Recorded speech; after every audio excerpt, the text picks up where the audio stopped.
Yo, can you hear me? You listening to W-A-W. What a week. What a week. Greetings, Eta. Welcome to another episode of Wow, What a Week.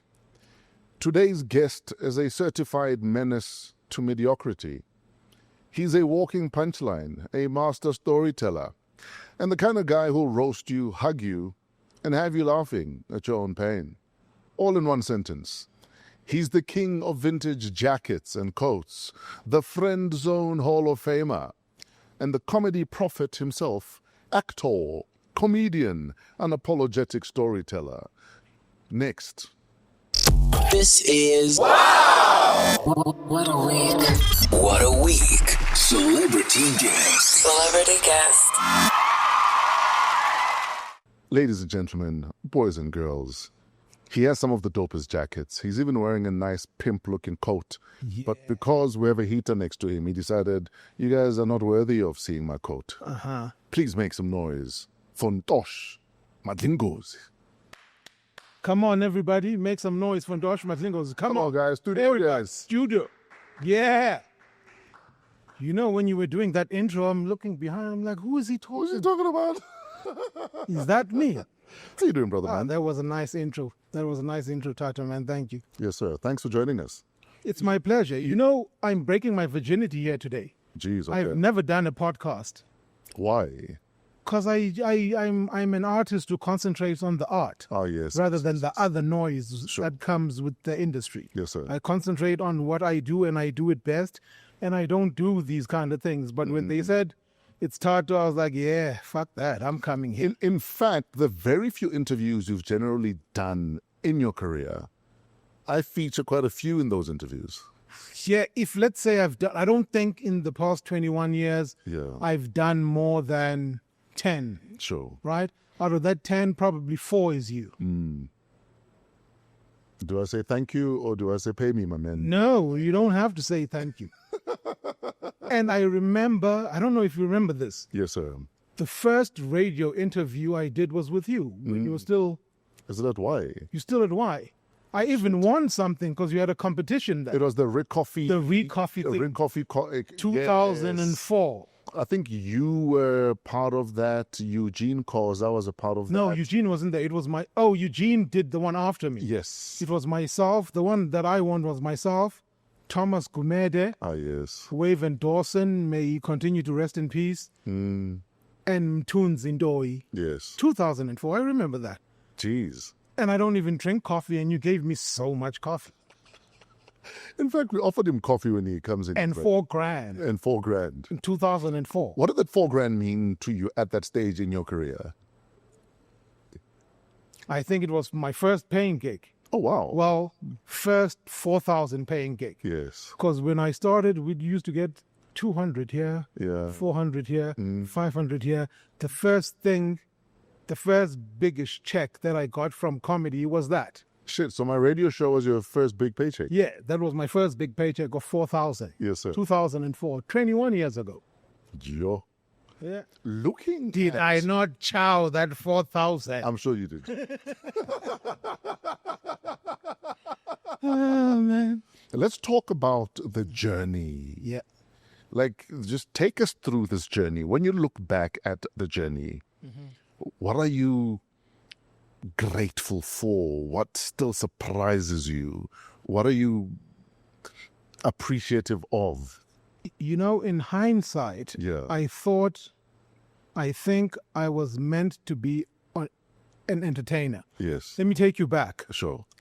I did a BCom, right? And honors. And I finished that. As one does sometimes. Right? Yes. And then I got a job. My first job was at Asupol. Yes. Right? They wanted me to be a data capturer. Oh, wow. Right? So the guy who was training us, because you had a 2-week training course, I can't remember his surname, but his first name was Victor. Yes. So for 2 weeks there, I'm doing this thing, right? We're doing the training.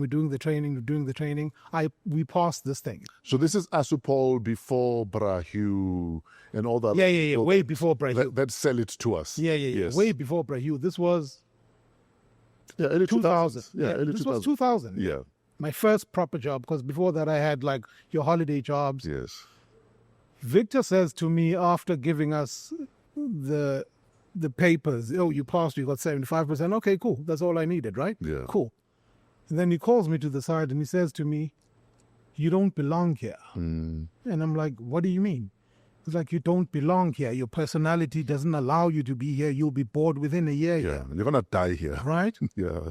And I'm like, so where do you think I belong? Yeah. And then he says to me, either you should be in entertainment or advertising. Sure.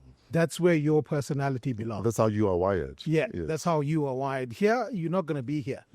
Yeah, lo and behold. But if you do die, 9 months later, I was like, Asupol can bury you. 9 months later, I was out. Wow. Yeah.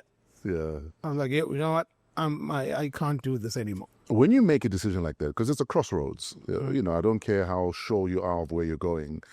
At that crossroads. No, I wasn't sure where I was Yes. going. Yeah. But at that crossroads, what is it that eventually says, okay, jump, man? And who's the first person you tell?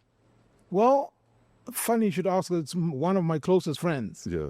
has been saying to me for years, yo, you need to do stand-up. Okay, so you'd heard this before. Yeah. Yeah. But I'm a shy person. You can't tell because I know how to disguise it. Yeah. I'm a shy person. Like the thought of standing in front of people and making them laugh, I was like, there's no way I can do this. And he's like, I think you can do this. And he's told me this for a good 2 years before I started doing it. He's the one who actually forced me. He got me an open mic gig. There was a place in Norwood, Sure. right, called 88. You remember? I remember 88. Right? 88 is where I was offered my first line of cocaine ever in my life. Really? Yeah, I was very offended because what about me said I wanted a line of cocaine? And it was offered to me by another DJ. And then I've never been offered coke since then. Maybe because of So wouldn't you do it? No. And you don't have the nostrils for it, actually. Like zero coke, I'm not interested. I worry. Never been. Never been insurance. I worry about how high I feel on my own reasons to want to feel good. Yeah. Because I'm one of those believers in your happiness is your responsibility, no one else. Of course it is. You know what I mean? That's without a doubt. We make Yeah. a lot of choices about our own lives, but sometimes a lot of us choose to be miserable when we could choose to be happy. And So I'm that guy. I'm that guy that I get so high on my own shit that drugs would kill me. you don't need a No, I don't need drugs. If anything, I need a tranquilizer. even alcohol, because that's a drug. Listen, I will drink a bit, but I'm not that person that if I'm not drinking, then I feel left out. So I can sit with a whole bunch of people drinking the entire weekend and I just have a water and I'm still fine with it. Yeah, that's pretty dope. You know what I mean? That's But anyway, good. yeah, carry on. So yeah, 88 is where I was offered my first line of coke. And you were there doing comedy. Did you do coke there by any chance? No. Okay. I'm also not a coke person at all. Yeah. When I dabbled, when it comes to what we know as drugs, Yes. alcohol and weed. Yeah. That's where it started and ended with me. Yeah. Right? This was May 2004, right? You This get was- 88. Yeah. Yeah. Africa Day. Yeah. So my friend tells me on a Monday that, listen, a friend of mine manages this place. So there's an open mic thingy happening there. So you jumping on. Yeah. It was the longest 48 hours of my life. Did you have a routine already by then? Or is it 48 hours to come up with new shit or different shit? This is what I used to do. I think my first 5 years of stand-up, Yeah. I never used to write gags. I used to read a newspaper and find something funny and then talk about that. Okay. It was up until Kagizo Ledira said, yo, yeah, you funny, right? You have the natural funny bone. Sure. But you need to write gags, Structure. structure the thing. Yeah. So that only started happening around 2009, 5 years in. But most of the time I used to read newspapers, watch television and find things that are funny, then talk about them. So I had started writing, like I think the month before he told me. Yeah. Because he kept on saying, you need to write things. I started writing things, something funny here. And then eventually, on that night, I remember that night like it was yesterday, because Martin Jonas was the host, right? Yes. And they had David Kibuka Loyiso Gola, Chris Forrest, and David Gow was headlining. So David opened, Loyiso closed the first half, and then break. And then Martin Jonas said, does anybody think they have the nutsack to do this thing? Yeah. And as I was about to get up, there was a table of guys in front of me, Greek guys, I remember them. And they were like, yeah! And one of their friends went up. Oh, he was terrible. Yeah. Oh, he was terrible. That was probably the longest 2 minutes of his life. And when I saw that, I was like, there's no way I'm going to be this bad. Exactly. I was supposed to do 5 minutes. I think I did 10. Oh, wow. Standing ovation. First time. And then comedy, as you know. Do you remember the gag that got the most laughs that night? I can't remember what it was about, but it was about Mike Tyson. Yeah. And him being a Xhosa guy or something like that. Okay, how did that look? I can't remember now. Wow. I can't remember what it was. But I remember it was Mike Tyson and him being Xhosa or something like that. And got the loudest laugh. And then all the comedians were looking at me like, oh, yeah, this guy's got something. The following week, I was back there. Oh, wow. Died. Yeah. Loyiso Gola came up to me. What do you think killed you that night? It was the confidence of thinking, I got this. No, you don't. Ah, yes. This is work. But what did you fail to repeat that had you die that night? Say that again? What did you not repeat that had you have a shit set? I don't know. That's the thing about comedy. Yeah. One day you good, the other day you not. Yeah. And that's what he said to me. He's like, yo, welcome to comedy. This is a thing that happens. Yeah. One day you'll be good. The next day other people won't find you funny. Yes. The thing is, you just keep going. Ah, yes. Yeah. Yeah, yeah. But where would you say you get the willpower, the stamina, the drive to say, Vele, I crashed and burnt, but I will carry on? Like, is it something was bred into you? Probably. Yeah. You know, without giving away secrets, is it something that, young Xhosa men are taught at the mountain? I don't really like to do those things. Young Xhosa men, young Tswana men. At the end of the day, we're all human beings. Absolutely. Everything that we think we are was created by the mind. Sure. So really, really, when you think about it, it's not real. So I'm not a Xhosa man, I'm a man. Yes. Right? You're not a Tswana man, you're a man. Sure. If we deal with each other like that, I think we'd be better human beings. The world would be a better place. It would be a better place. Yeah. I think what I told my mind was that, it's life. Yeah. You're going to have great performances. You're going to get standing ovations. There'll be times also where you're going to have shitty performances. Yeah. Don't take the shitty performances to heart. Neither should you take the ones that you get standing ovations to heart. Sure. This is your job. You are here to make people happy and make people feel good. Keep going. Yeah. Which comedians do you, to this day, I mean, for instance, Loyiso Gola came up to you and said, listen, welcome to comedy. There'll be good days and be bad days. And one thing I've appreciated about you guys is a lot of you are a close-knit group of people. You support each other, you go to each other's shows. It looks like you hang out. This is from the outside. Yeah. Is there unity in comedy? Yeah. There is. Yeah. Because we don't have anybody else. You must remember when it comes to black comedians, African comedians, it hasn't been for that long. Yes. The first one, I think, is Ronnie Modimola. And he started when? In 1997? So that's like, 28 years? Yes. So even if you look at the industry, they don't really see us, right? It's all about musicians, DJs, actors. They don't really see us, right? So if they don't see us, who's going to see us but ourselves? Absolutely. So if we don't band together and move together forward, nobody else is going to. So yeah, there is the camaraderie of a unit. And we help each other out. Oh, you see what you said there? Try it like this. All those little things. Sure. Don't worry about that performance. Yeah, it was bad. Don't worry about it. Keep going. Just keep going. Whose brutal honesty hurts, even if they're right? Oh, I think most comedians would say me. Yeah. Yeah, I think most comedians would say me. Who do you I think? can't not be honest. Yeah. I think I would die. Who do you think you've hurt with just basic honesty? I'll just be honest now, dude. I was just sharing feedback. Like, who did you look back at and say, shit, maybe I was a bit too honest there? Oh, there's a guy by the name of Jay Boogie, Yes, I know. comedian. You know Jay Boogie. Yeah. He apparently entered the competition that David Gow and I used to do. So You Think You're Funny. I don't remember him. Yes. And he said I was brutally honest because he didn't come there with his own material. Ah. He started doing Daft Comedy Jam, Oh, yes. right? And I told him, yo, you can't use other people's material. I want to hear your mind. I Absolutely. want to hear your funny. So you're wasting our time. Sure. And he says that stuck with him for the longest of time, and he thought I was an asshole. And then when he met me, he's like, oh, this is one of the nicest people actually you'll ever meet. Yeah, probably Jay Boogie. Now, the reason I'm asking you about this unity in comedy Uh-huh.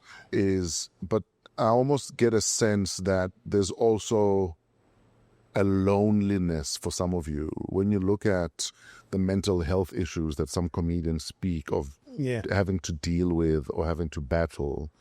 Obviously the big name everyone talks about is Robin Williams, for instance. Yeah. That from outside we all think you have it together. You're funny. You're the funny guy. You're the life of the party. You look like someone like Ebenezer Dipakwane. Yeah. That Rest in peace, Eb. yeah, rest in peace. I mean, even when I interviewed him, I could tell he's not okay. I mean, we even agreed during my interview on the podcast that I will hold him accountable. And a part of me is still dealing with the guilt of feeling like I wish I had followed up and checked up on him as per our agreement. Because I told him that I will hold you accountable in between my dealing with my own shit. I will check up on you to make sure that you're okay. Yeah, but you shouldn't feel bad because life happens. And I've also felt the same way about him. There's this one time I saw him on stage Yeah, and he went dark. sure. And I said to myself, I need to talk to this young man. Exactly. I really need to talk to him and see what he's going through. Maybe I can help because I'm older than him. Sure. And I never got the chance to. So back to my question. How do you deal with, if at all you go through it, the loneliness of that you sometimes feel that I'm surrounded by people but I feel alone, or I'm surrounded by people but I don't feel understood. It's a loneliness I felt at boarding school. I was in a boarding house with some of the most incredible boys I've ever met in my entire life, and majority of them are decent men right now. But I still felt alone. You know Why? what I Because mean? you felt you weren't seen? Not that you feel like you're not. Geez, I feel like I'm on a couch now and I'm about to pay you for an hourly rate. Yeah, no way. This is how I want us to do this thing. I don't want it to be a question from you and answer. Yeah. This is a conversation, right? You know what it was? Uh-huh. Like I said, you are with people. You're the life of the party sometimes. You're the school DJ. All the school discos, you're the DJ there. But there's still a loneliness. There's still and something is unfulfilled. I've never actually been able to put my finger on what it was. I don't have that kind of thing. I don't have the loneliness. I've always been a confident person myself. I've always been funny. I've always thought that it's my duty to make other people happy. Ah, yes. So I think if I do get lonely, I think what takes away the loneliness is me being on stage. Yes. Making other people happy. There's nothing nicer for me than looking at the audience, right? Yeah. And then I can see confusion. I can see laughter. I can see, I don't understand what he's talking about. Yeah. There's nothing that does it for me than that. I've never had the lonely thing. I've always been that person. I don't keep things inside, right? If I'm feeling sad, I call Loiso Kola. Sure. Or I call David Gow, or I call my other friends that I grew up with. I don't have that thing of being ashamed of voicing out or talking about my feelings. I've never had that. Because that's another thing I think a lot of guys struggle with, is letting other guys into their issues. Because I've seen a lot of male relationships that are very superficial, that we get along, we fuck with each other, we have fun, we drink. Yeah, that's why I don't chill with a lot of males. I don't do the banter thing anymore. Yeah. You know, you get older, you're like, what am I getting from this relationship? I'm not getting anything. So rather, I'm comfortable being by myself rather than going there and wasting my time. I could be reading a book. I could be watching a documentary or a series. I don't need this nonsense banter. Sure. That doesn't fulfill me. So I only chill with men I talk to, who talk to me, who open up, we talk about things, we share things, and we feel better and we move on. You don't... I believe Yeah. in this thing, Fresh, that, you know, a lot of people like to say, oh, I was raised this way. I always say, yeah, but you're not being raised now, you're grown. Yeah. So you are blessed with the ability to think for a reason. Yes. Right? So think. Adjust accordingly. Adjust accordingly. So you can't tell me, oh, I was raised like, no. At some stage, how you were raised, that card can't be played. At some stage. At some stage. You have to take responsibility and say, I'm not a tree. I don't like here. Here, how I was raised. I'm not a tree, so I need to move from here. Yeah. At some stage, you must take responsibility. I was doing, there's this room that I used to do as a resident host. Yeah. And then I was talking to the audience. Do you remember roughly when this was? No, about January. Yeah. Right? In Bryanston, King's Crawl. Yes. And I'm talking about relationships. And then I ask this lady, who are the single women here? And this lady says to me, oh, I'm single. So I ask her, I say, okay, what are the things that you look for in a man that you think would make a relationship with that person work? Yes. Right? And then she tells me this thing. I want a man who can provide. I want a man who's got his own job. I want a man who's got his own car, who's got his own place. I want a man who wants to travel with me.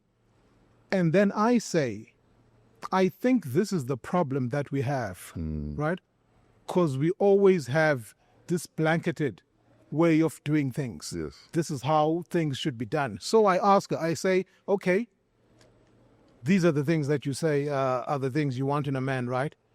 Here's my question to you. You've dated this before, the thing that you want. Where are you now? Yeah. So why don't you change your way of thinking? Yeah. And approach this dating thing differently? Sure. Because what you've just said to me is something that you've always done. And it still hasn't worked because you're still single. So clearly you're the problem. Not necessarily she's the problem, but think differently. There's a I like people who think differently. There's a saying, if everywhere you go smells like poo, look under your shoe. Because sometimes it's not the place that's poo. That's true as well. It's you. It is you. But We sound like Dr. Seuss now. But yeah, I don't want her to think that she's the problem. Yeah. But I just want her to change the mind. Sure. Like, I don't believe in this societal norm script. Right? Let's change things. At some stage, enough is enough. Enough is enough. Yeah, let me fucking take charge. Right? Yeah. I can't be saying this is what I want in a woman, but I've dated this thing that I say I want, but here I am still single. So clearly the problem starts here. So I need to start looking at things differently and trying new different approaches. Sure. Right? There we go. In fact, My job is done here. I think you can leave now. Yeah. Thanks for your TED Talk. I apologize that I was interfering in between. No, that's fine. That's fine. You're not interfering at all, actually. You know, earlier on we were talking about, you know, you were saying you don't just hang out for the sake of hanging out. And that now we're men. You know, we can't still be doing the same shit we were doing when we were 20. Yeah. And I'm often disappointed when I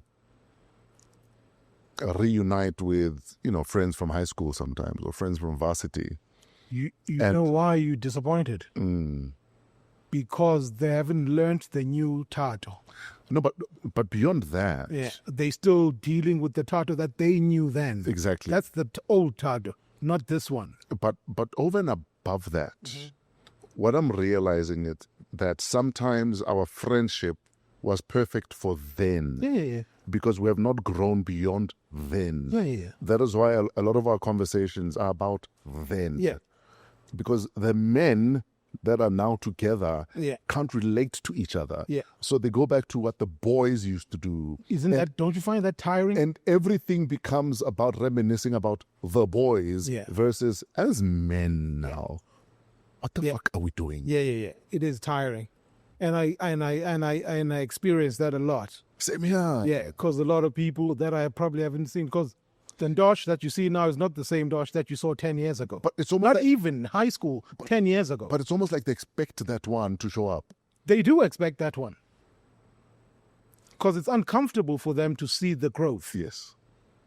So now you have to do the same shit as well. Like, oh, let me dumb down and go back there. So why put yourself through that? Like we were talking about that girl where Man. drinking beers. I have a son. I have a son who's. You have a son who's 22. He should be doing that. He should be doing that. And even he's not doing that. Right? So you stay away. Speaking of my son. Or you educate them on the new tat. Yeah, guys, I understand that we haven't seen each other for this long, but you know what? Eventually, you end up having not much to talk about if you can't relate as adults or as men anymore. Of course. You know what I mean? And then and sometimes you then realized why the friendship never went far in the first place. Yeah, it played its role. Because, like I said, it was for that time. Yeah, it was for that time. Yeah, now you're here. You met my son, Tato, earlier on, and you're asking him how old he is. He's 22. Yeah.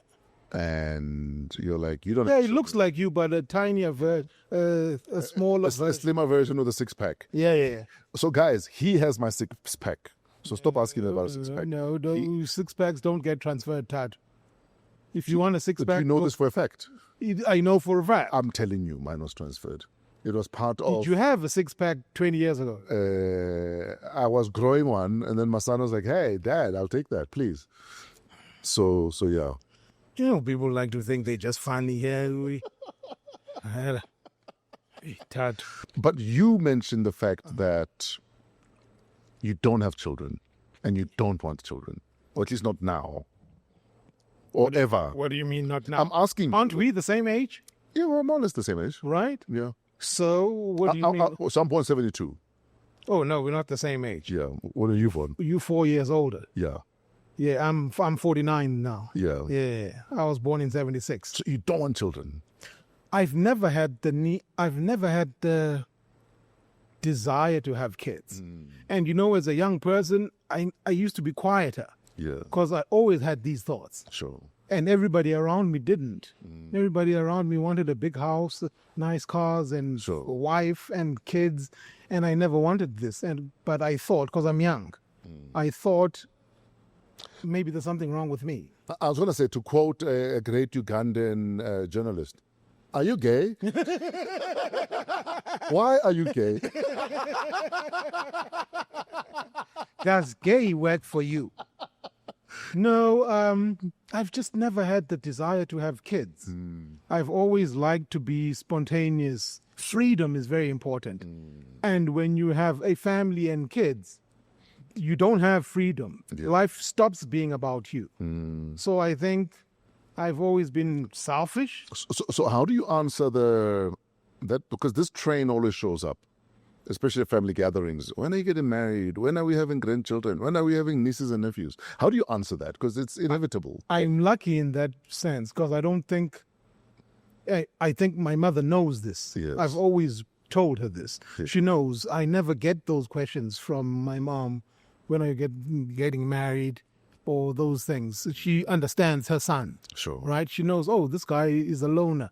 He likes to do things by himself, sort of like a recluse, even. He likes to be by himself. He doesn't want to have a family. He doesn't want... He just wants to make people happy. He just wants to make money and take some of that money and give back. And failing which... I've never wanted... I think I've always been anti-establishment. Just as a person, in my makeup.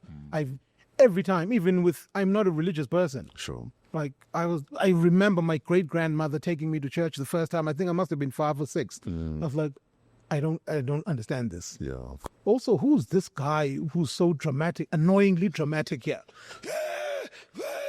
I was like, yo, I don't get this.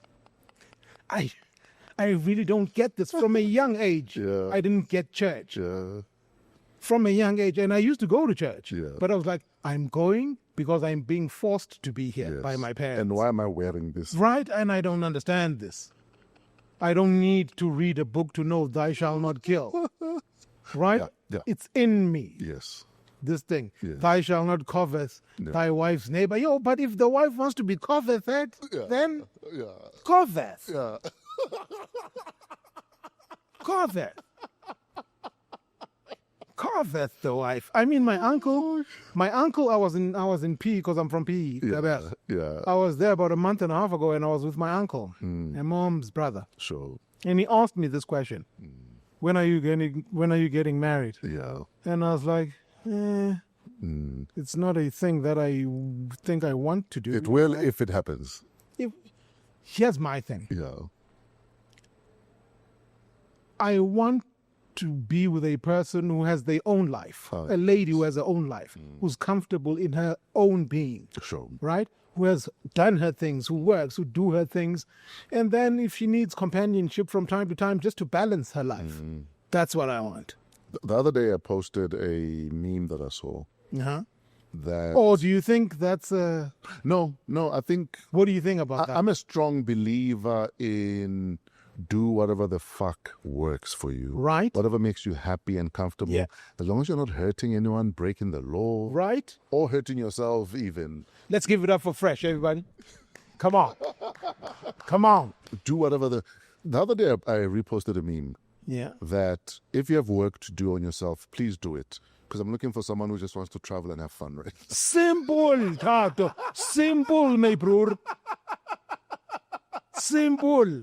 I laughed, but in my mind, I'm like, I agree, though, that let's all work on ourselves and not burden other people with who we still want to be. Right? And then let's travel, let's have fun. Let's And besides, you've done the let's getting have, married. yeah, let's have right? dinners, let's go have fun. But if you still have work to do, I don't want to be a part of doing that work. I'm working on myself too. And Yeah. I promise you, I am working on myself. Yeah. But I'm not going to make my work that I need to do on myself your problem. No, it can't be. You know what I mean? Yeah. So that's how I've Let's always have play dates and then go back to our own corners. Right. My man. So that's how I've always viewed the thing. I'm like, So you've been there for the last 20 years of for the last 20 years. Yeah. I'm 49, right? Yeah. I've never had a relationship lasting more than a year. It's not a good thing, surely. Yeah, it's not a good thing. Yeah. Clearly, there's something wrong with me. Yeah. Clearly, I should be able to do this thing for 3, 4, 5 years. What happens after a year? What do they realize? No, I about don't you? think it's a cut-off thing that, the year is done now. My sister, sharp. No, it's not that. It's just I realize, my relationships tend to fizzle after a year. But what's the common factor or denominator in all of these relationships? I am. No, over and above you are. Do Yeah. they leave or do you leave? Oh, well, a bit of both. And nowadays, Some leave.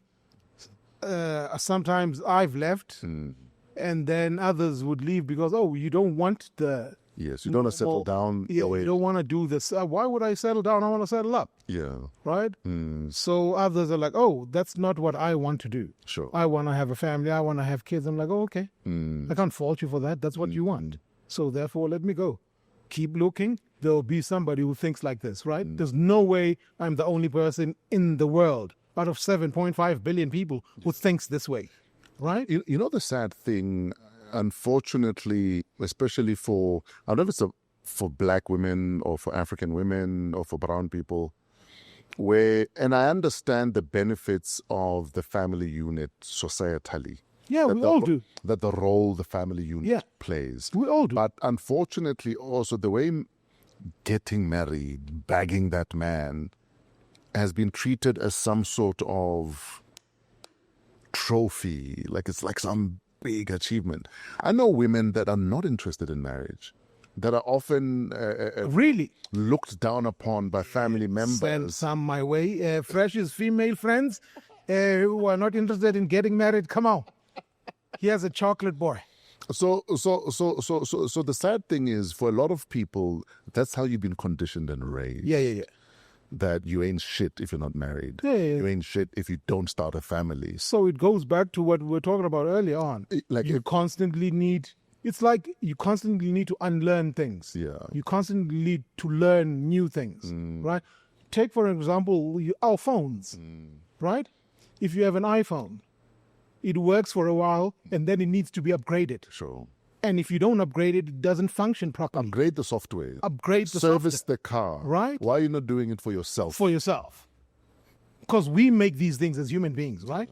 That these things will function only if they get serviced from time to time. Yeah. Why don't we apply that to ourselves? But for some reason, we want to operate off the same software that was installed by our parents. Nah. And we think it's normal. No, we cannot. And we're not saying that software was wrong. It worked for its time. But upgrade it. But upgrade now. Yeah. Now you're a grown person. We are human beings here. We are blessed with the ability to think for a reason. Upgrade. In fact, that's one of the big things Joey Rasdeen always talks about on stage, that a lot of us are dealing with cognitive dissonance. Yeah. Because this is what I believe. Yeah, and then somebody comes in and says something new here's that new messes data. with your mind. Yeah. Here's new data and you don't know what That's exactly what it is, cognitive dissonance. Yeah, he's 100% right. And then there's also men who are told, but if you don't have children, what about the family name? What family name? You've got brothers, you've got sisters who have kids. I was going to say, failing which, at least Ringo and Pila will have children. The Madlingozi name will live on, even if it's not yours. Yeah, the Madlingozi name will always live on, right? And besides, I'll be gone. Yeah. My time will be done on this earth. I'll be gone. Also, all of these things that we think are important, Sure. these cars, these houses, I've never seen a person, what do you call that thing that you put the coffin in, that car? What? The hearse. The hearse. Yeah. I've never seen a hearse driving and behind the hearse is your cars and your houses and all of these things going to the grave site with you. All of these things stay here. Right? And then your family members asking, where's the death certificate? I need to go. And then the family members fight over these things. Right? Your death is the most curious thing because I Yeah, think we can't get used to that. I think not even getting used to it. I think if you want to see the true colors of any human being, let a relative of theirs pass away, especially a relative that is perceived to have money or stuff to eat when they're dead. That's when you start seeing the true colors of many family members, because it becomes like a feeding trough. It becomes almost like a feeding frenzy of, I mean, a friend of mine lost. Luckily, I've never. A friend of mine lost her uncle, and they're busy having a family meeting. And the first thing about 4 relatives asked was, "When are you done with the death certificate? Because I need to go claim." So everyone has policies out on everyone. So there's no shame in this game. No, there's zero. And you see it when someone has died. So you pass away, unfortunately, or inevitably, touch wood. Yeah, inevitably. Yeah. Yeah. And Kanti, I've got a funeral policy out on you. I'm going to go draw 20 grand or 30 grand on that policy with your death certificate, unbeknownst to you. To me. Yeah. That's crazy. And then when it's time for That's us actually foul. it's foul. And then when it comes to, okay, now we need to gazeta because we must bury you. Everyone says, I don't have money, I only have 1,000. But all of them had a policy on you that was cashed out with your death certificate. That's kind of shit happening in a lot of families. Oh, that's sad to hear. And you see it at death, that we generally are animals. We are animals. We have no shame sometimes. Imagine that nonsense. Have you ever had a pregnancy scare in your 1-year relationships? We were going so nicely.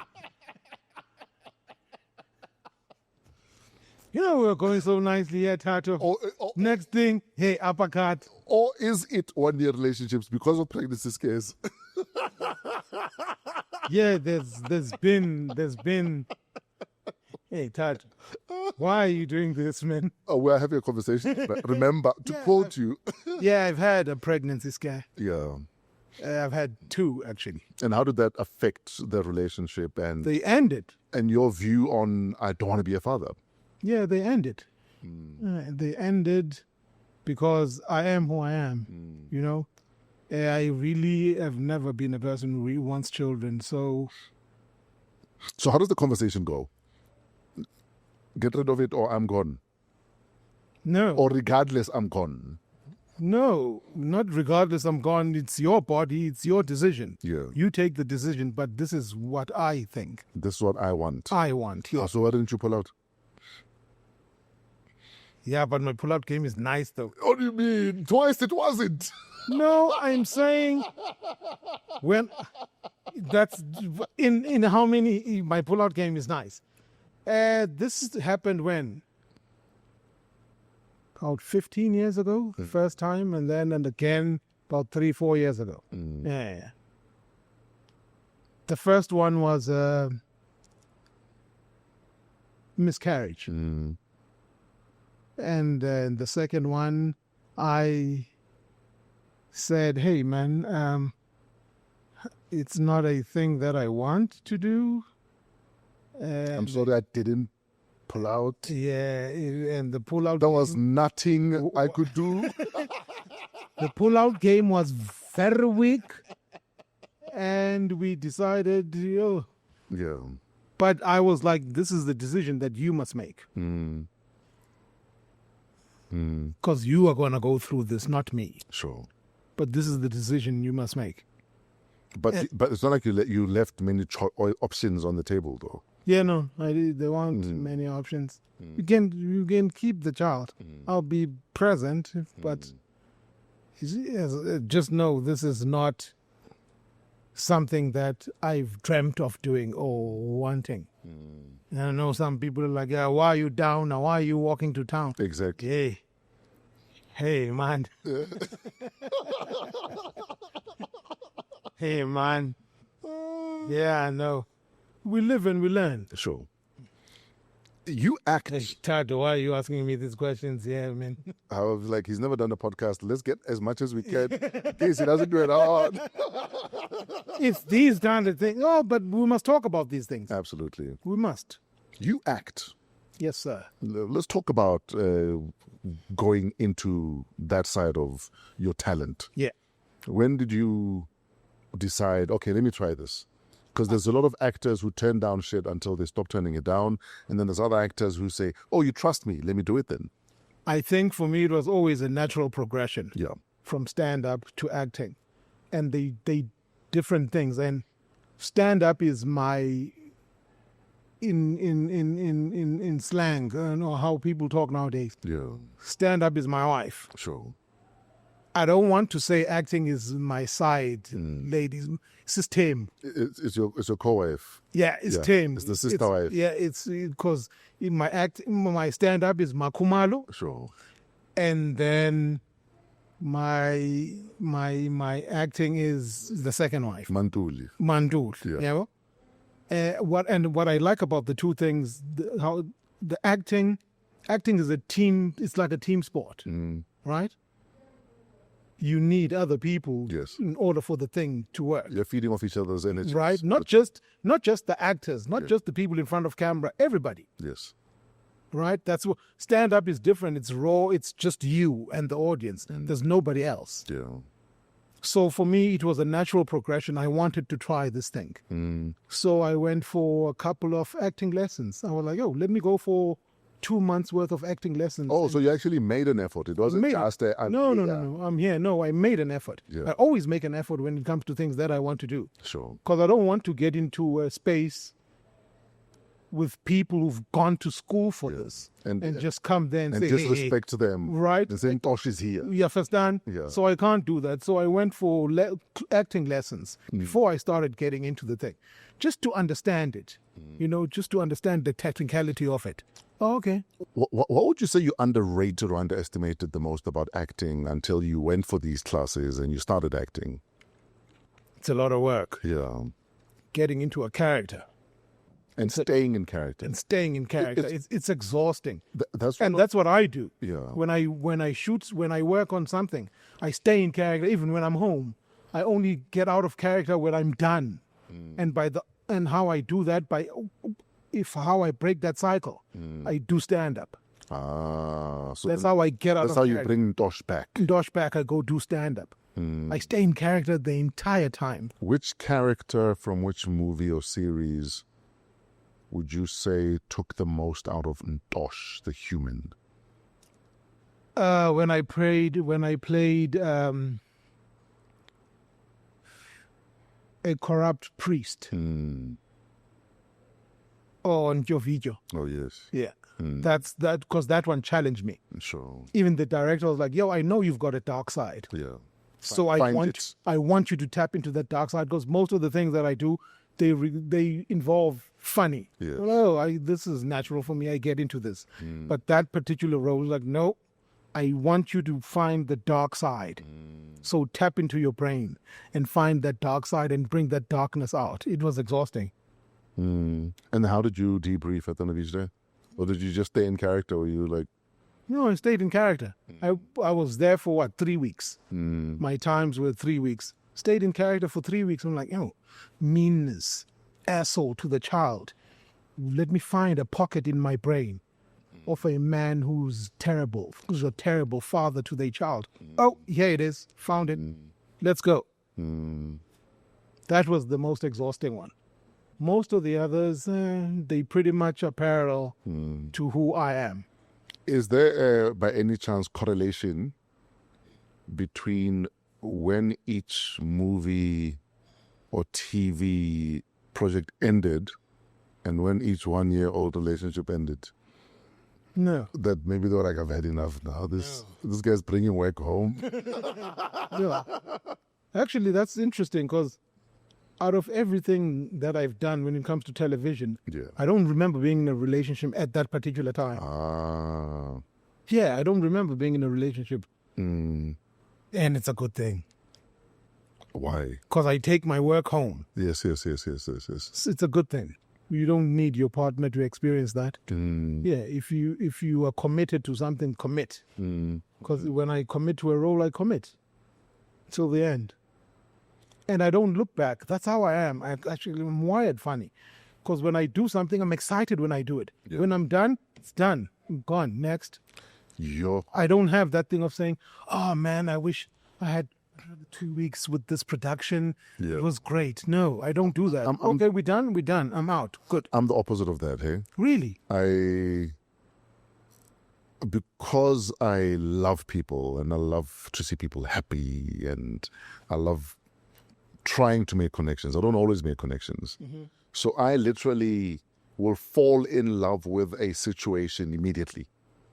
Really? So if it's a cast and it's a dope cast, I'll be the kind of guy who would love everyone on the set. So you're struggling to detach. You struggle to detach. So to let go becomes a problem. Is it? You know what I mean? Oh, no, I'm the opposite. I don't struggle at all. But I'm also that guy that when I am gone, I am gone. Sure. When I decide that I'm done, I am done. Yeah, I don't struggle with that at all. Yeah. I enjoy, like, I'm in this the whole entire time. I'm aware of everything that's happening. Yes. I'm enjoying it. I'm having fun, with the cast and crew.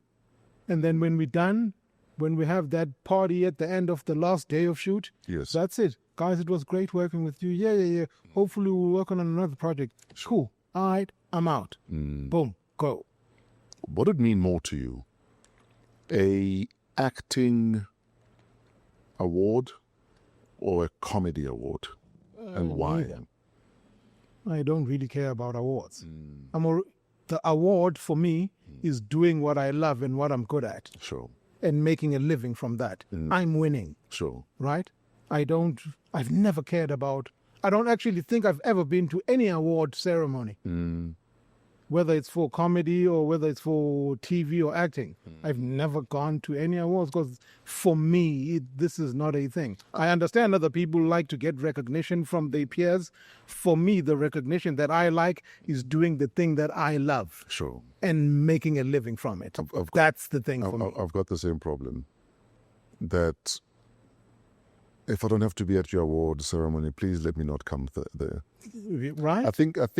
Why don't you like awards? I've probably won between 20 and 30 awards in my career. Is that right? Oh, the big dog. Put it right now. No, stop it, man. Come on, man. But I've probably only picked up 3 of them. Thank you. I've only picked up 3 of them because they said for TV, They whispered in my ear, "You've won. Please show up so that you can pick it up." 30 need it awards. for Oh, us. that's pretty dope. It's about 30, between 20 and 30. I need to double check. Oh, that's I pretty dope. wasn't really... But for me, again, it goes back to what you're saying, that I love what I do. I would do what I do for free.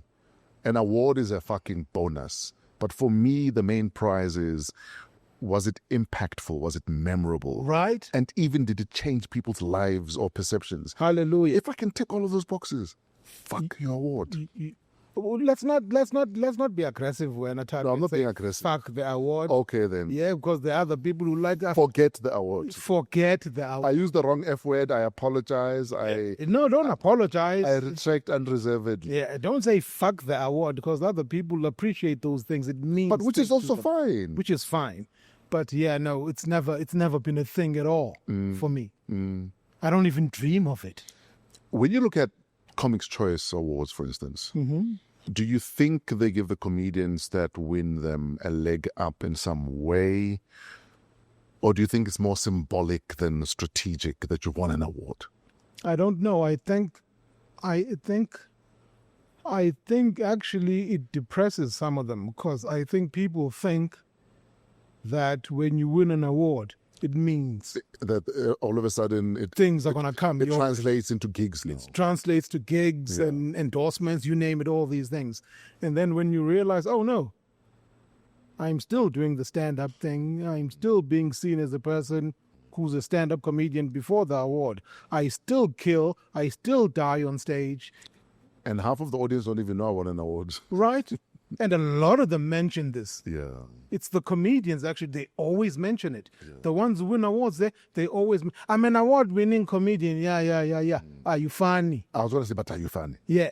Can you move a crowd? Right. Can you fuck shit up? Right. That's the thing for me. As we were saying earlier on, do I move? Do I educate? Do I make people laugh? Do I make people feel good? That's the award that I want.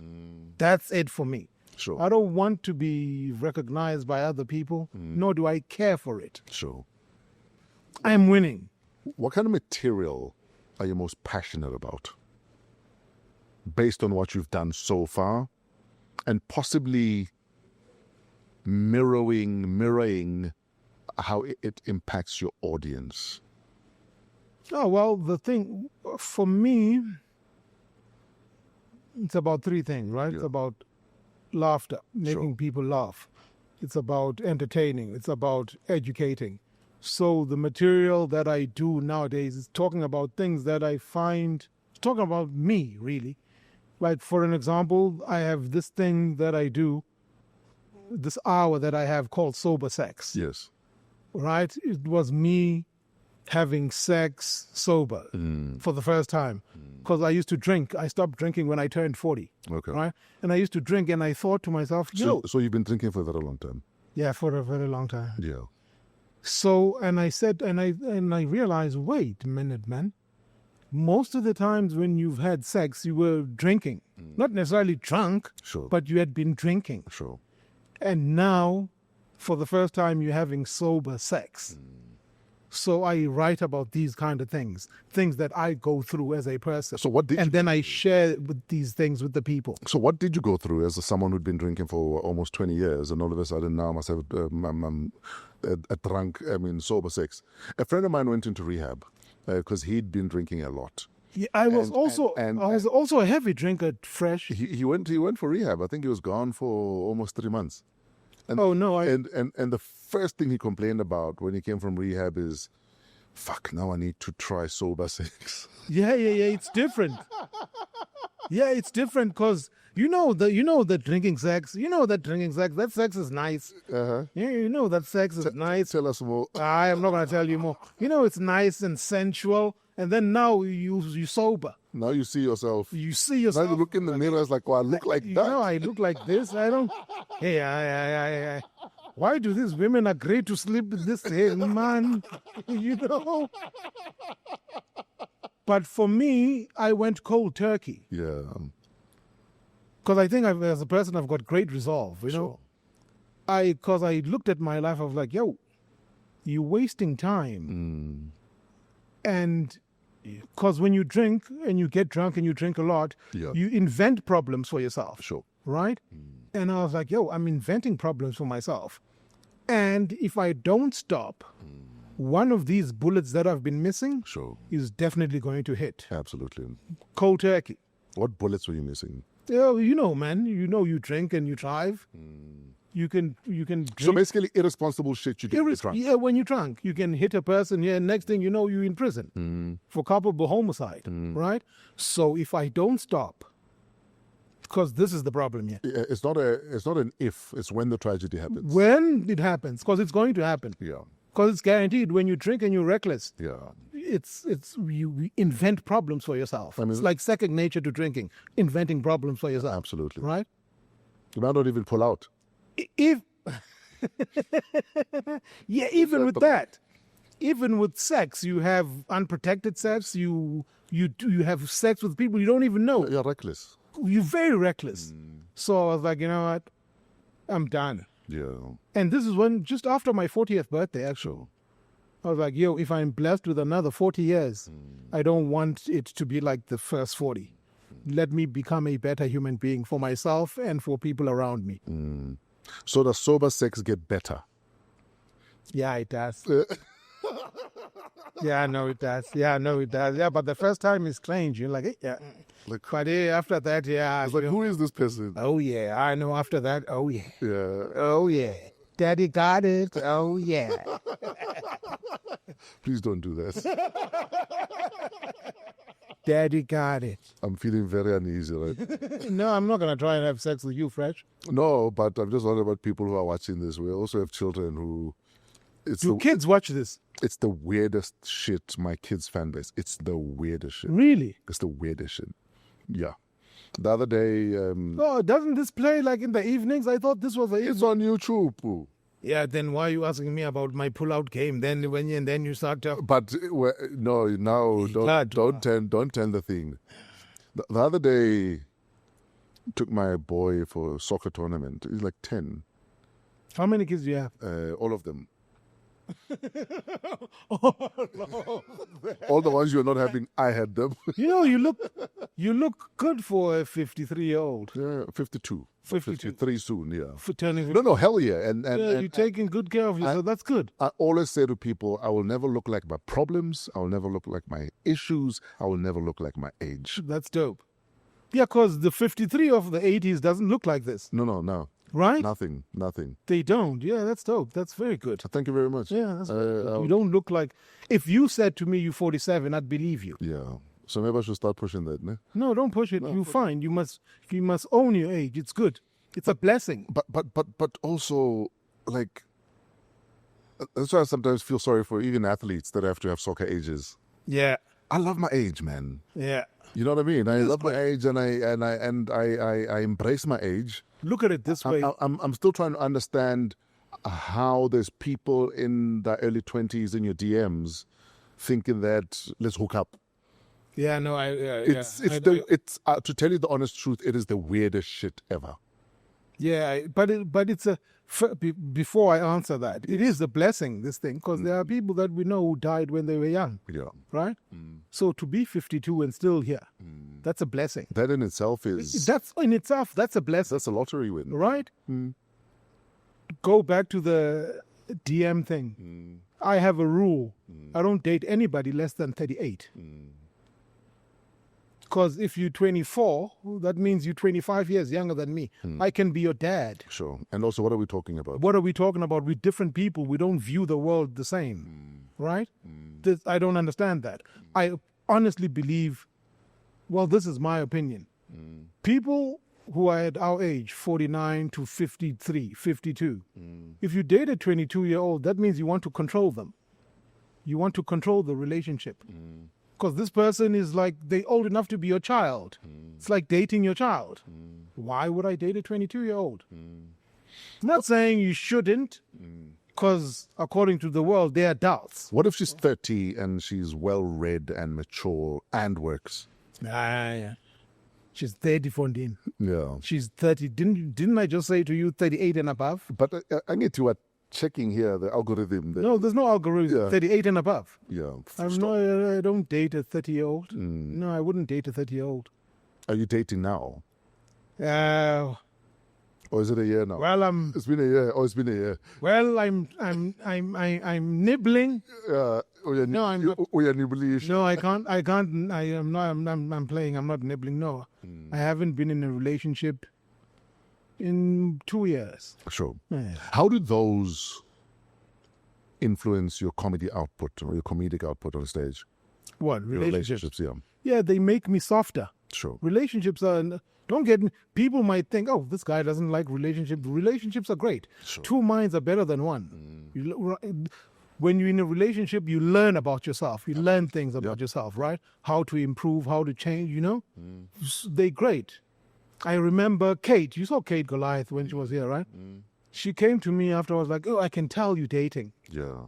And I was like, by me being on stage, it's like, yeah, you're a bit softer on stage. You're glowing and soft. Yeah, you're softer. You're not Yes. the raw guy. You softer on stage now. I can tell you dating. Yeah, you're agitating for rounds when you're done here. I'm like, oh wow, okay, that's a good thing. Yeah. Yeah, dating is great. Don't get me wrong. Oh, I love.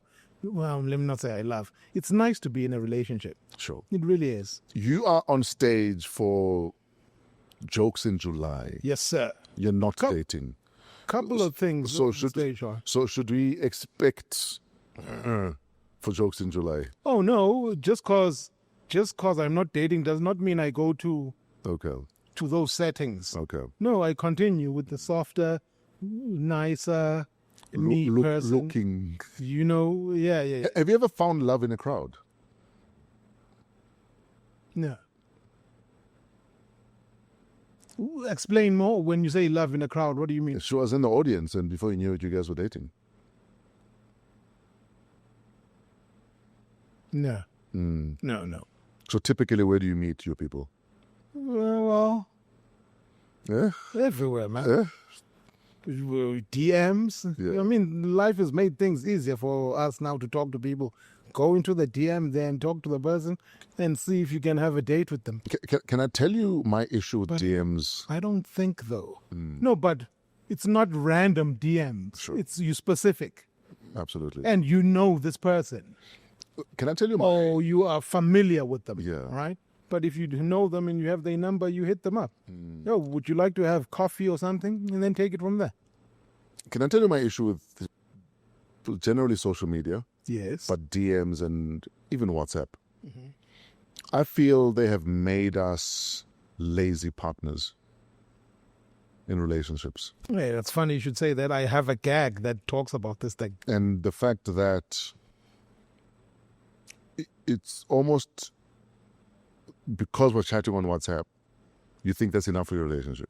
You think you've done your work. No. You think you've... No, but you see a lot of people complain about that. Really? That, how I sent her a good morning text. What more does she want? Do people say things like this? Yes. And because a lot of relationships are becoming social media relationships and WhatsApp relationships, it's even easier now to ghost each other. Or a relationship can end and you're both fine with it. Or a relationship that was building can end and you're both fine with it because, oh, you're not texting, I'm not texting, it's fine, we keep it moving. Yeah, but that was not a relationship. That was a texting ship. And for me, We need to relate. What do you we right? need to relate. We need to relate. For me, if we're not speaking every day, Or seeing each other at least 3-4 times that week. A week. there's no relationship. There's no relationship. Like nothing. Yeah, that's a textation. Texting ship. And I'm not saying we must be in each other's faces, No. but there must be a relationship. You're There building, you're getting to know each we other. relate. We get to know each other. We do things, right? Otherwise, it's just, we're actually just enjoying the sex. And just neither one of us wants to pull the plug. Yeah, that's another thing. And I think it's happening the older I'm getting. Yeah, I don't do casual sex. sure. Because remember, when you're younger, you're drinking, sex is sex. Because you're driven by the thing. You're driven by sex, right? Now that I'm older, I don't do casual sex at all. Because I don't want to be. So now you wear a tie. No, because I don't want to be an Must asshole. be formal. You know how it feels, right? Yeah. When you're having sex with somebody that you don't know because it's casual. I don't know how. You don't? No, tell us more. You bullshitting me. Yeah, you want people to leave. Now you don't want to be an asshole, but yeah. So I got the thing, instant gratification. I got the thing that I wanted. Yeah. Now I'm done. How So be out. how to get someone to leave 101? How do you typically deal with that Oh, I mean, back in the day when I was younger, in your day? yeah, in my day, when I used to do those kind of things, yeah, you just get up, take a shower, and put on a suit and say you have a meeting, babe. We need to. Yeah. You need. I need to go to a meeting. And Andy's coming to clean. Yeah, no, not even Andy. Let's go, babes. Your car is also outside. Yeah, that's cool. Because I need to go to a meeting. And she's like, oh, okay. And then she gets dressed and gets into her car, and then you both drive out.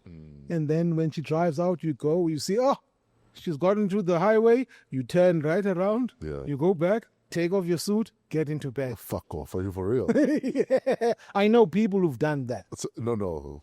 Yeah. It's all the way. Yeah, I'm told. I know people who've done that, Tato. And you don't. I'm just saying, these are stories that I've been told. And you don't wear suits so often, so you gotta just wear a whole suit. Yeah, you know. So yeah, man, I really don't do the casual sex thing anymore. No, there's something nicer about having meaningful sex with a person that you like, a person that you know. There's nothing nicer than that for me. But I think also another thing that is often overrated is a one-night stand. This is what I'm saying. Because A one-night stand is pretty much casual sex. Because nothing beats building on the last game. Yeah, man. Building on the results of the last game. Yeah, man. You must treat this like a league. It is a league. Eh? Yeah, you must practice. You must go to practice. You must have meetings on how to and strategize and all of these things. Yes. There's nothing nicer than having sex with a person that you know and that you like and that you want to be with. And you know that thing I did last week, I'm gonna do it more. Right? I think one night stands are a younger person's game. Yeah. Right? Because I'd be exhausted. Yeah. You and I mean dinner. You are not dinner. You one night stand ngathi ndilikhoboka le sex. You are. I tattoo you. So if you're over the age of 37, yeah. Oh no, it depends on the person. There's no, because there are guys who are in their 60s and still doing that kind of thing. Oh, I thought you were saying the guys in the 60s that you like. No, there are guys in their 60s who still like the one night stand thing. Sure. So yeah, it depends on your rhythm and Yes, on you as a person. We are running out of time. Hey Tato, this was nice. I like this. Jokes in July, and what else are you doing in July? Okay. Ntosh Madlingozi. So Jokers in July Yeah. is a festival happening there at Emperor's Palace, Yes. Theatre of Marcellus. Sure. The first show is on the 5th of July. I'm on that show. Okay. With myself, Trevor So Gumbi. that's Saturday. That's Saturday. So that is Myself- tomorrow. Yes. Yes, that's tomorrow, yes. Myself, Trevor Gumbi, Ziko Sitolo, and a young kid by the name of Modipani. Sure. We at Theatre of Marcellus. Tickets are at Cricket Pro. And then on the 25th of July, we are out in Klerksdorp. Any Klerksdorp people watching this? Yeah. Yeah. 25th of July, Rio Casino. Okay. Myself, David Gao, Trevor Gumbi, Isaac Gampu. The show is called Here Comes the Drama. Okay. And then every last Wednesday of the month, I'm resident host at La Parada in North Riding. Okay. Yeah. This That's down the what I'm road. doing. This down the road from my place. Yo, so come through on the 30th of July then. Okay, so this one is done. This month is done. Right? Yeah, this month is done. 30th of July, you come through on a Wednesday. All right. Yeah. No, so tonight there's nothing. No, this is not the last Thursday of the... This is not the last Wednesday. Of Also, be the last Wednesday of the month. last Wednesday, so Okay. 2 weeks ago we had it. So now 30th of July is another one. So come through, man. Young comedians that we should look out for that you're seeing right now. Funny comedian. Or even old comedians that are funny but are new on the scene. Oh, for me, there's a lady by the name of Mbali Kudazi. Okay. She's good. I think she's been doing comedy for 5-6 years now. Sure. I've watched her, and I don't watch young comics, actually. I don't watch them the first 2 years. I always say, I will watch you after 5 years. Yeah, cook a little. Yeah, cook a little. Then I'll watch you. I think Bali's been doing it for 6 years now, and I think she's funny. I like Bali. Who else do I like? Oh, what's Molloy? There's this kid, Molloy.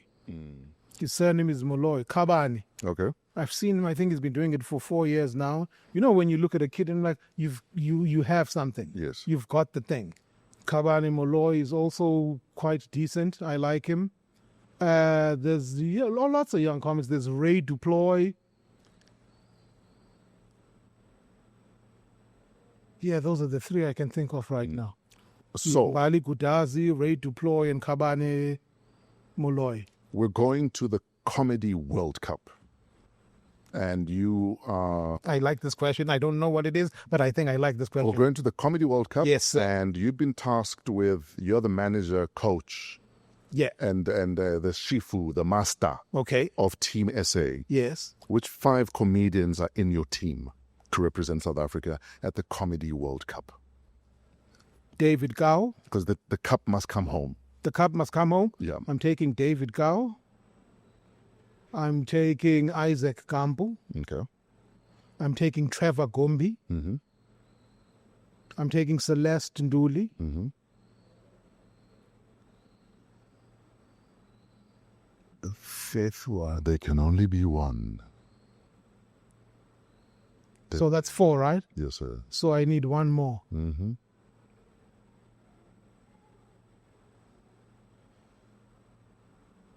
You know, comedians are watching this. And I'm taking Loiso Kola. I was going to say, comedians are watching this right now like, fuck, who's the 5th one? Who's the 5th? Yeah, that's number 5, Loiso Kola. Yeah. Those are the 5. Why those 5? Briefly. Because I think they're very good at what they do, and it's different perspectives, Okay. and they're very funny. They're very funny comedians, professionals. Yeah, that's why I would take them. Who's underrated? And no, I won't ask you who's overrated. When you say underrated, explain to me, what does that mean? That they kick so much ass, but there's not... The noise we hear about them is not proportional to how much ass they kick. I'm one. Yeah. I think I'm underrated. You're right. If that's the case. No, you're right. You're Yeah, right. I think I'm underrated. I think Dumiso Lindi is underrated. I think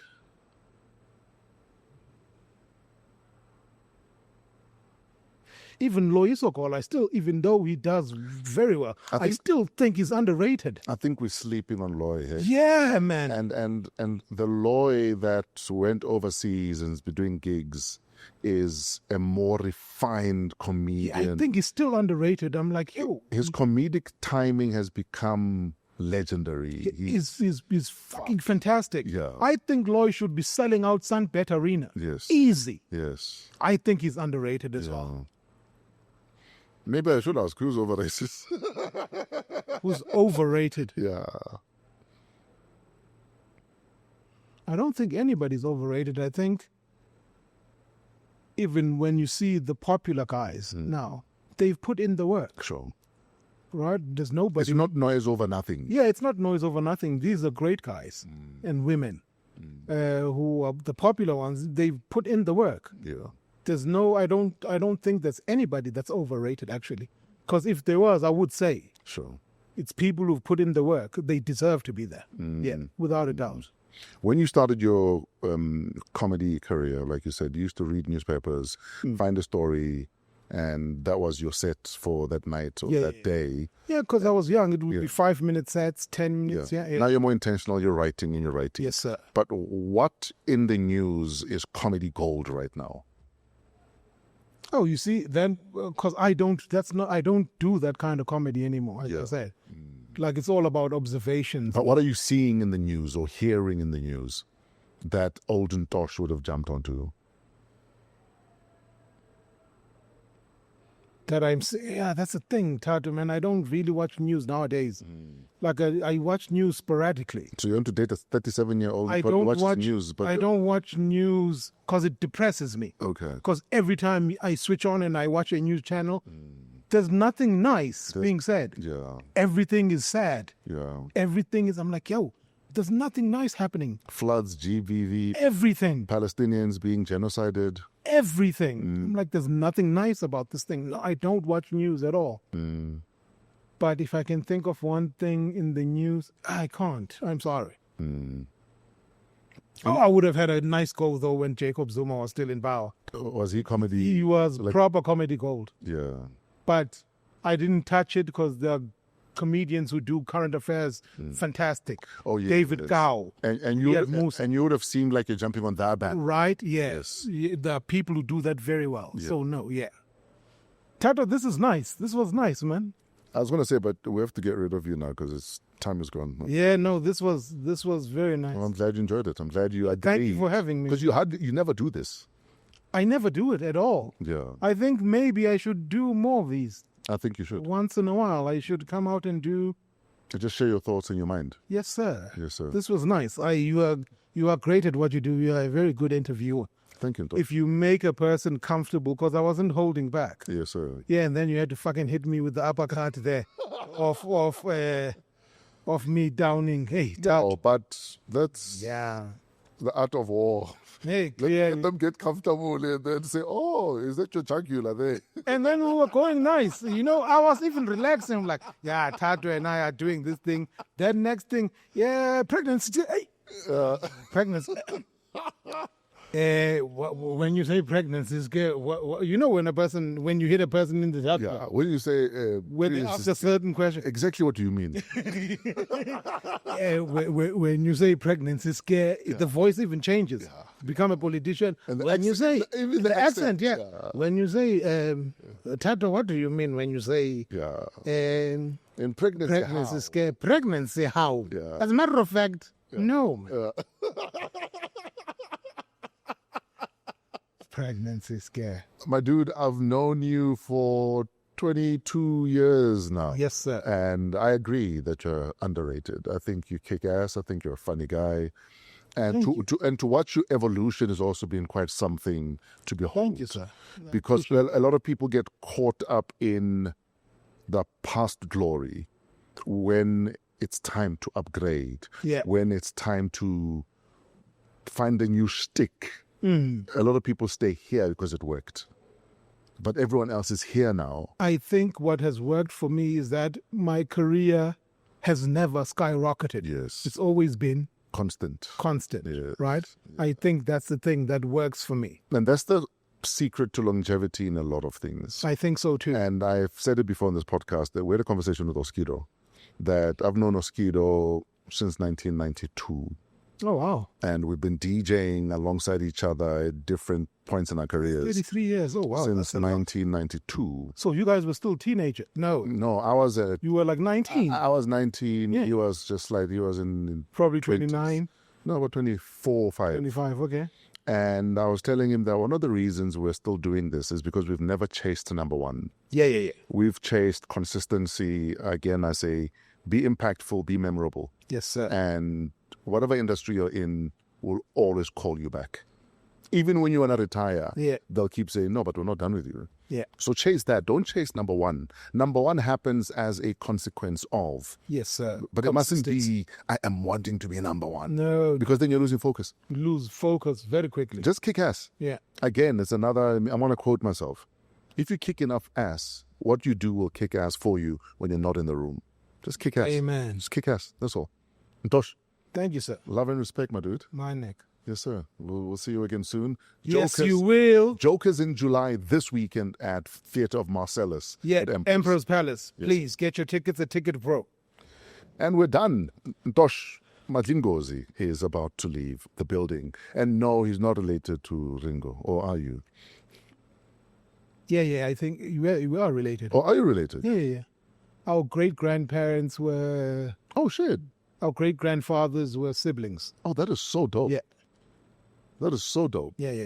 It's like an incredible family tree. Yeah. So we like fourth generation, third Yeah, generation. I was going to say, it's a massive, We third generation. dope cousins. family tree. Yeah. Oh, shout out, man. Yeah. Our great-grandfathers were siblings Yeah.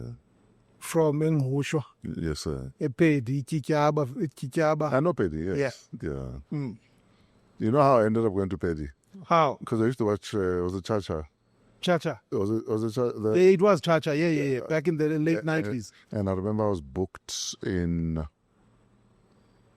East London. And It's like a 2-hour drive. No, because I knew that Paddy is between East London and Grahamstown. Yes. I said to this promoter, as long as you can get me a gig in Grahamstown, and we can go past Paddy, just so that I can see the place, because I was a massive fan of that series. So I did 2 dates in the Eastern Cape, just so I could go past Paddy. Oh, that's pretty dope. Yeah, that's good. You must travel this country. It's a beautiful country. Absolutely. But Yeah, Tato, yeah, kudala dilapha ngoku. yeah, you must go now. Yeah. Enkosi. Thank you for having me and in the right. You have another 1-year relationship to get into, so we must release you.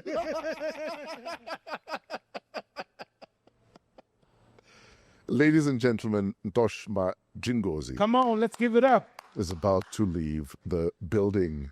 Thanks for watching. Thanks for being a part of this. Thanks for your comments, for your feedback. Thanks for everything. Coming to you from AM Studios, downtown Johannesburg. We are part of the Africa Podcast Network.